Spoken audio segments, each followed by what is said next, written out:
ಏನಪ್ಪ ಅಲ್ಲಿ ಸಿನಿಮಾದಲ್ಲಿ ಭರತನಾಟ್ಯ ಡಿಸ್ಕೋ ಡ್ಯಾನ್ಸು, ಇಲ್ಲಿ ಗದ್ದೆ ಮೇಲೆ ಡ್ಯಾನ್ಸು.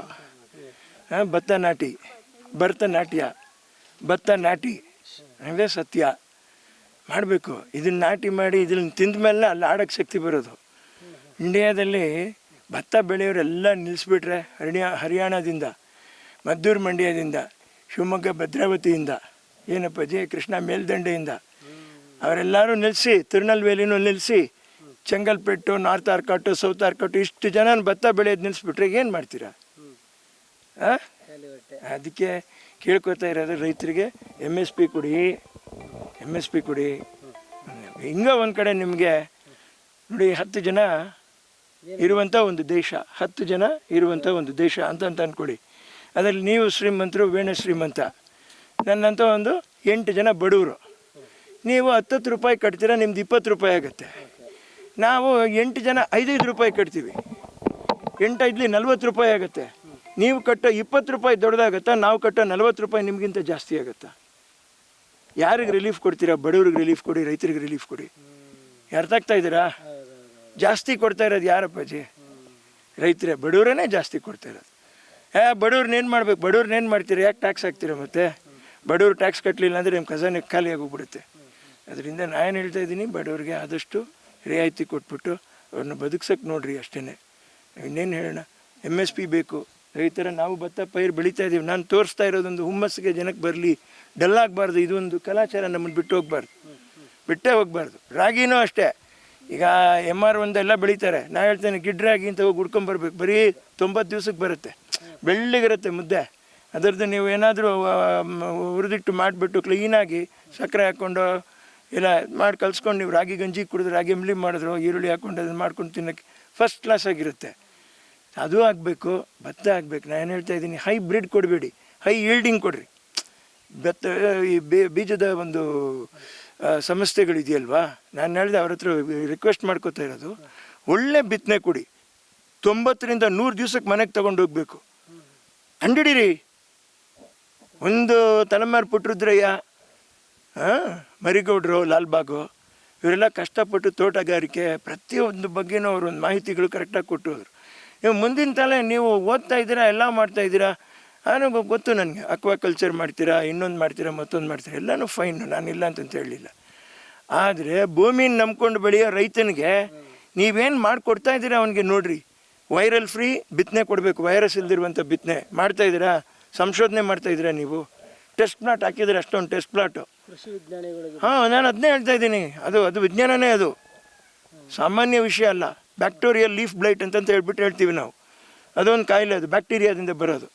ಅದಕ್ಕೆ ಔಷಧಿ ಏನು ಅಂತ ಕೇಳಿದ್ರೆ, ಒಂದು ದೊಡ್ಡ ಸಂಸ್ಥೆನಲ್ಲಿ ಏನು ಹೇಳಿದ್ರು, 15 ದಿವಸ ಬಿಟ್ಟು ಬ್ಯಾಕ್ಟೀರಿಯಲ್ ಲೀಫ್ ಬ್ಲೈಟ್ ರೀ, ಔಷಧಿ ಏನು ಅಂತಂತ ಹೇಳ್ರಿ, ಅದು ಕಾಯಿಲೆ ಹೆಸರು ಹೇಳಿ, ಕಾಯಿಲೆ ನಾನೇ ನಿಮ್ಗೆ ಹೇಳ್ಕೊಟ್ಟಿದ್ದೀನಿಲ್ಲ ಅಂತಂತ ಹೇಳಿದೆ. ಅದಕ್ಕೇನು ಔಷಧಿ? ಸೂಡೋಮೋನಾಸ್ ಅಂತ ಬರುತ್ತೆ, ಕರೆಕ್ಟಾ? ಆ ಸೂಡೋಮೋನಾಸ್ ಔಷಧಿ ಹಾಕಿದ್ರೆ ಮಾತ್ರ ಅದು ಹೋಗೋದು. ಇಲ್ಲಾಂದರೆ ಏನು ಚಪ್ಪಯ ಅಂದರೂ ಕೂಡ ಹೋಗಲ್ಲ. ನಾಟಿ ಔಷಧಿ ನಾನೇನೋ ಮಾಡ್ತೀನಿ ಅಂದರೆ ಆಗಲ್ಲ. ಹಾಗಾದರೆ ಹಾರ್ಟ್ ಅಟ್ಯಾಕ್ಗೆಲ್ಲ ಎಲ್ಲರೂ ನಾಸ್ತಿ ಬಂದ ತಕ್ಷಣ ಯಾಕೆ ಹಾಸ್ಪಿಟ್ಲ್ ಓಡೋಗ್ತೀವಿ? ಇಲ್ಲಪ್ಪ, ಇದೆಲ್ಲ ಒಂದು 1/4 ಎಕರೆಗಿಂತ ಕಡಿಮೆನೇ. ನಾನು ಚಿಕ್ಕ ಜಾಗದಲ್ಲಿ ಇದು ನಾನು ಟ್ರಯಲ್ ಆ್ಯಂಡ್ ಎರರ್ ಮೆಥಡ್ ಅಂತ ಹೇಳ್ತೀವಲ್ಲ, ಅದು ಮಾಡಿ R&D ಮಾಡ್ತಾ ಇರ್ತೀವಿ. ನಾನು ಅಮ್ಮ ಎಲ್ಲ ಅಷ್ಟೇ ಹೇಳ್ತೀನಿ ನೋಡಿ. ಭತ್ತದ ವೆರೈಟಿಗಳು ಕರ್ನಾಟಕದಲ್ಲಿ ಕೂಡ ಒಂದಷ್ಟು ಜನಕ್ಕೆ ಹೊಸ್ಕೂರು ಅಂತ ಜಾಗ ಇದೆ ನೋಡ್ರಿ, ಹೋಗ್ತಾ ಅಲ್ಲಿ ಬಂದು ಆ ಕಾಲಕ್ಕೆ ಚೈನ್ ಪುಲಿ ಕೊಡೋರೊಬ್ರು ರೈತರಿಗೆ IR50 ಅಂತ ಒಂದು ವೆರೈಟಿ ಕೊಟ್ಟಿದ್ದೆ. ಕರೆಕ್ಟ್ 100 ದಿವ್ಸಕ್ಕೆ ಬಂದ್ಬಿಡತ್ತೆ ನೋಡ್ರಿ ಅದು. ಇದು ಮೀನಾಕ್ಷಿ ಅಂತ ಮಿರ್ಲೆಯಿಂದ ರೈತರೊಬ್ಬರು ನಮಗೆ ಪ್ರಕಾಶ್ ಅಂತ ಇದ್ದ, ಒಂದು ಲ್ಯಾಂಡ್ ಡಿಸ್ಪ್ಯೂಟ್ ಮಿರ್ಲೆ ಚಿಂಚಂಗಟ್ಟ ಮಿರ್ಲೆ ಸಾಲಿಗ್ರಾಮ ಮಿರ್ಲೆ, ಅಲ್ಲಿಂದ ತೊಗೊಂಬಂದು ಕೊಟ್ಟಿದ್ದು ಭತ್ತ ಹಾಕೋಣ ಅಂತಂದು ಹೇಳ್ಬಿಟ್ಟು ನಾನು ಹೇಳ್ದೆ ಅಂತ ಹಾಕ್ಬಿಟ್ಟೆ. ಅಮ್ಮವರು ಇದಷ್ಟು ನನಗೆ ಹೇಳ್ಕೊಟ್ಟಿದ್ದೆ ಅಮ್ಮವರೇನೆ. ನೋಡ್ರಿ, ಒಂದೊಂದು ಕಾಲದ ಭತ್ತ ಇತ್ತು. ಯಾಕೆ ಹೇಳ್ತೀನಿ ಅಂದರೆ, ಕೃಷಿ ಸಂಶೋಧನಾ ಕೇಂದ್ರದವ್ರಿಗೆ ದಯವಿಟ್ಟು ತಾವು ದಕ್ಷಿಣ ಭಾರತದ ಸೈಡು, ತಮಿಳ್ನಾಡು ಸೈಡು ಪ್ರವೇಶ ಮಾಡಬೇಕು, ಹೋಗಬೇಕು, ತಿಳ್ಕೊಬೇಕು. ತುಂಬ ಗಮನ ಇಟ್ಟು ಕೇಳಿ. IR8 ಅಂತ ಒಂದು ಭತ್ತ ಇದೆ, ಸರಿನ್ರಾ? IR50 ಅಂತ ಒಂದು ಭತ್ತ ಇದೆ, ಈಗ ನಶಿಸಿ ಹೋಗ್ತಾ ಇದೆ. ಅದು ಯಾರ ಹತ್ರ ಇದೆ ಅಂತ ನಾವು ಹುಡುಕ್ಬೇಕದನ್ನ. ADT 36 ಒಳ್ಳೆ ಭತ್ತ. AST 19 ಅಂಬಾ ಸಮುದ್ರ ಅಂತಂತ ಹೇಳ್ಬಿಟ್ಟು ಅದು ಮಂಡ್ಯದಲ್ಲಿ ಒಳ್ಳೆ ಬೆಳೆ ಬೆಳೀತಾ ಇದ್ದಿದ್ದು ಕಾಲ ಇದ್ದಿತ್ತು, ಒಳ್ಳೆ ಭತ್ತಗಳು KMS ಅಂತ ಕೊಡೋರು, ಮಂಡ್ಯವಾಣಿ ಅಂತ ಕೊಡೋರು. ಇವತ್ತು ಆ ಭತ್ತಗಳೇ ಇಲ್ಲ, 1001 ಅಂತ ಯಾವುದೋ ಬಿಟ್ಟಿದ್ದಾರೆ. ಹಂಗೆಲ್ಲ ಅಲ್ಲ, ನೀವು ರೈತರು ಮಲ್ಟಿಪರ್ಪಸ್ ಅವ್ರಿಗೆ ಯೂಸ್ ಆಗಬೇಕು.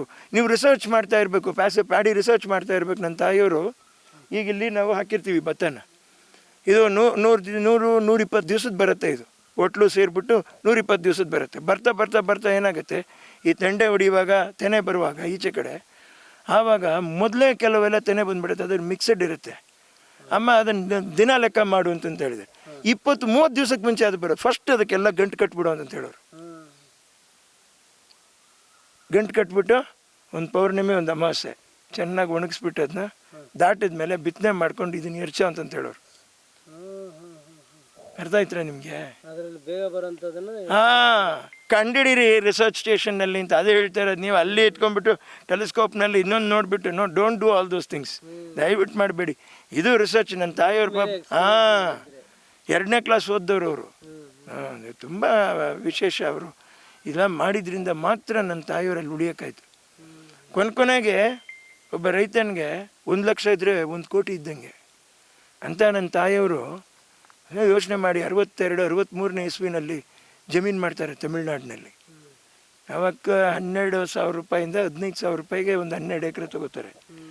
1 ಎಕರೆ 10 ಕೋಟಿ ಆದಾಗ ಯಾರಿಗೆ ಬೇಜಾರಾಗಲ್ಲ, ಸಂತೋಷ ಆಗುತ್ತೆ. ಅಪ್ಪಾಜಿ ರೈತರಿಗೆ ತಾಳ್ಮೆ ಬೇಕು ಅಂತ ಹೇಳಿದ್ದು ಇದಕ್ಕೋಸ್ಕರನೇ. ಅವನೇನೋ ಒಂದು ಮಾಡಿಬಿಟ್ಟ ಅಂತ ನಾನೇನೋ ಒಂದು ಮಾಡಿಬಿಡ್ತೀನಿ ಅಂತ ಆಸ್ತಿ ಕಳ್ಕೊಂಡು ಬೀದಿಗೆ ಬಂದುಬಿಡ್ಬಾರ್ದು. ನಮ್ಮ ಕಮ್ಮಿನೇ ಸಿಕ್ಕಲಿ, ತಂಗ್ಳನ್ನೇ ಊಟ ಮಾಡೋಣ. ತಂಗ್ಳನ್ನ ಊಟ ಮಾಡ್ರೆ ಸತ್ತವನಿಲ್ಲ ಅಲ್ಲ ತಾನೆ.